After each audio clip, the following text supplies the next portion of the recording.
इतवार की रात आसिफ नगर में एक रिहायशी इमारत में लिफ्ट टूट कर गिर जाने से 3 अफराद जख्मी हो गए। ये वाक़या रात 11 बजे के करीब निको शम्स रेसिडेंसी में पेश आया। मुकामी रिहायशी ने बताया है कि 3 बच्चों समेत 6 अफराद 5वीं मंजिल पर से लिफ्ट में दाखिल हुए। लिफ्ट ग्राउंड फ्लोर पर पहुंचने ही वाली थी कि अचानक लिफ्ट टूट गई और तेज रफ्तारी से नीचे आ गिरी। बुलंद आवाज़ सुनकर इमारत के मकीन जाए वक़ू पर पहुँच गए और अंदर फंसे तमाम 6 अफराद को बाहर निकाल लिया गया।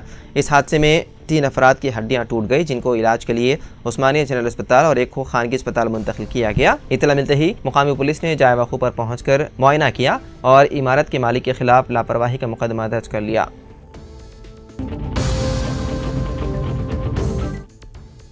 तेलंगाना हुकूमत जल्द ही इंदिरमा मकानात के इस्तिफादा कुनंदगान को खुशखबरी सुनाने वाली है। इस्तिफादा कुनंदगान के इंतखाब पर इंतजामी मिशनरी ने अपनी तवज्जो मरकूज कर दी है। हर हल्के इंतखाब के लिए 3500 मकानात और हर गाँव में इस्तिफादा कुनंदगान के इंतखाब के लिए फहरिस्त तैयार करने का काम जारी है। पहले मरहले में हर मंडल तहसील में एक गाँव मुंतखब करके 71,000 इस्तिफादा कुनंदगान की फहरिस्त तैयार की गई थी। अब इस मुंतखब गाँव को छोड़कर बाकी गाँव से इंदिरमा कमेटियाँ नए इस्तिफादा कुनंदगान का इंतखाब कर रही है। कई हल्केजात में मुतालिका फहरिस्तें अराकीन असेंबली के हवाले कर दी गई है। इस्तिफादा कुनंदगान के इंतखाब में अराकीन असेंबली की सिफारिशात को भी मद्देनजर रखते हुए मजमूई तौर पर 2 मराहिल में 4.5 लाख अफराद पर मुश्तमिल फहरिस्त तैयार कर ली गई है। इस फहरिस्त के तहत इस्तिफादा कुनंदगान के नामों का ऐलान इसी माह के आखिर तक करने की तैयारियां जारी है। हैदराबाद में दिन दहाड़े सरेआम एक जालिम शोहर ने हामला बीवी पर कातिलाना हमला कर दिया, जिसमें खातून शदीद जख्मी हो गई। ये वाक़या 3 दिन कबल पेश आया, लेकिन इसकी इत्तला मीडिया को ताख़ीर से मिली। तफसीलात के मुताबिक वखाराबाद ज़िले से ताल्लुक़ रखने वाले मोहम्मद बसीरत जनवरी साल 2023 में अजमेर शरीफ दरगाह को रवाना के दौरान सफ़र में कोलकाता से ताल्लुक़ रखने वाली शबाना परवीन नामी एक खातून से मुलाकात हुई थी और उन दोनों में मोहब्बत भी हो गई और उन्होंने अक्टूबर साल 2024 में शादी कर ली। शादी के बाद ये जोड़ा हैदराबाद के हफीज़पेट में वाक़ आदित्य नगर मुंतकिल हो गया। बताया गया है कि बसीरत इंटीरियर डिज़ाइनर की हैसियत से काम करता है। फिलवक्त शबाना परवीन 2 माह की हामिला बताई गई है। गुज़िश्ता हफ्ते बीवी की तबीयत ख़राब हो जाने से शोहर बसीरत उसे कुंडापुर में वाक़ रघुविंदरा कॉलोनी के एक अस्पताल में दाखिल कराया। 2 दिन इलाज के बाद 1 अप्रैल की रात शबाना परवीन अस्पताल से डिस्चार्ज हो गई। अस्पताल से बाहर निकलने के बाद शोहर और बीवी में किसी मसले पर झगड़ा हो गया और उसने सड़क पर ही शबाना परवीन पर सीमेंट के ईंट से 10 ता 12 मरतबा हमला करके जख्मी कर दिया और वहां से फरार हो गया। मुकामी अफराद और राहगीरों ने पुलिस को इत्तला दी। वाददा पुलिस ने शदीद जख्मी हालत में खातून को उस्मानिया अस्पताल मुंतकिल कर दिया। परवीन की हालत तशवीशनाक होने पर उसके घर वालों ने उसे मियाँपुर के खानगी अस्पताल और उसके बाद निम्स अस्पताल मुंतकिल कर दिया। फिलवक्त खातून कोमा में है। पुलिस ने सिलसिले में मुकदमा दर्ज करते हुए बसीरत को गिरफ्तार कर लिया और जेल भेज दिया।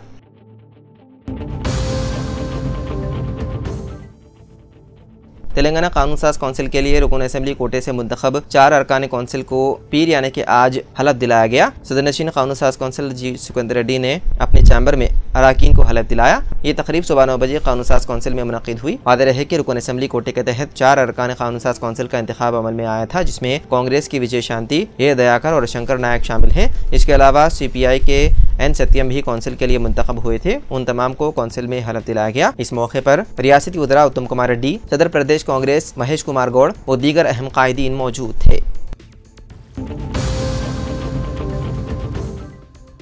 राज्यसभा रुकन और सीनियर वकील कपिल सिब्बल ने वक्फ कानून पर सुप्रीम कोर्ट में जल्द समाअत की गुजारिश की है। उसके बाद चीफ जस्टिस संजीव खन्ना ने कपिल सिब्बल और दीगर को यकीन दहानी कराई कि वो अर्जियों की फहरिस्त शादी करने पर फैसला करेंगे।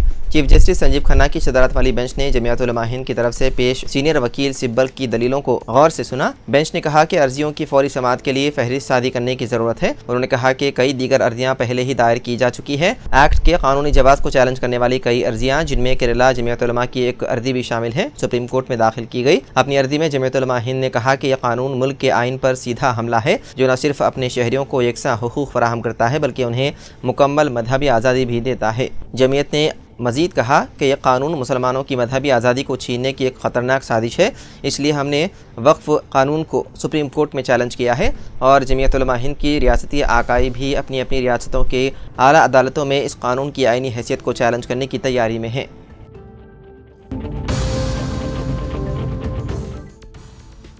हैदराबाद और दीगर हिंदुस्तानी शहरों में सोने की कीमतें गुज़िश्ता कुछ महीनों के दौरान आसमान को छू रही है और मुतादिद बार अब तक के बुलंद तरीन रिकॉर्ड तोड़ चुकी है। ताहम अब अमेरिका में मुकीम मॉर्निंग स्टार तज्जियाकारों ने अगले चंद सालों में 38% सोने की कीमतों में कमी की पेशन गोई की है। अगरचे मुख्तलिफ हिंदुस्तानी शहरों में कीमतें मुख्तलिफ हैं, लेकिन 24 कैरेट सोने की 10 ग्राम की मौजूदा कीमत तकरीबन 90,000 रुपये है। अगर तज्जियाकारों की पेशन गोई दुरुस्त साबित होती है तो हैदराबाद और हिंदुस्तान के दीगर शहरों में सोने की कीमत 56,000 रुपये से नीचे आ सकती है। तज्जियाकारों के मुताबिक कमी की एक वजह सप्लाई में इजाफा हो सकता है, क्योंकि कानकनी का मुनाफा साल 2024 की दूसरी सहमाही में 950 अमेरिकी डॉलर फी आउंस तक पहुंच गया है। मजीद ये कि ऑस्ट्रेलिया पैदावार में इजाफा कर रहा है और रिसाइकल सोने की सप्लाई बढ़ रही है। एक और मुमकिन वजह मांग में कमी है, क्योंकि मरकजी बैंकों ने गुज़िश्ता साल 1045 टन की बड़े पैमाने पर खरीदारी के बाद सोने की खरीदारी सुस्त कर दी है।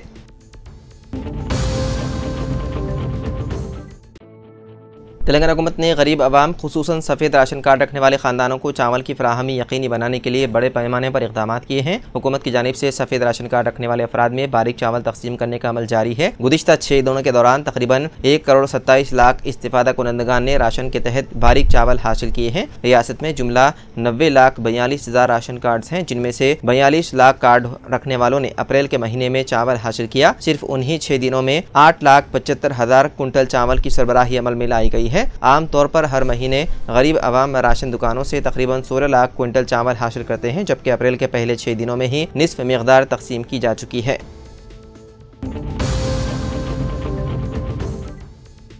तेलंगाना हुकूमत ने लोक आयुक्त, इंसानी हुकूक कमीशन और RTI कमिश्नर्स जैसे दस्तूरी ओहदों पर तकर्रुरात की मसाई तेज़ कर दी है। तीनों इदारों पर तकर्रुरात के लिए वज़ीर आला रेवंत रेड्डी की सदारत में इजलास हुए, जिसमें स्पीकर प्रसाद कुमार, सदर नशीन council Sukhender Reddy, deputy chief minister Mallu Bhatti Vikramarka व दीगर ने शिरकत की। राय के मुताबिक लोक आयुक्त के तौर पर जस्टिस A राजशेखर रेड्डी के नाम को मंजूरी दी गई है, जबकि सदर नशीन इंसानी हुकूक कमीशन के ओहदे पर जस्टिस शमीम अख्तर का तकर्रुर किया जाएगा। जस्टिस शमीम अख्तर ने हाल ही में SC ज़ुमरेबंदी पर एक रुकनी कमीशन के तौर पर हुकूमत को रिपोर्ट पेश की थी।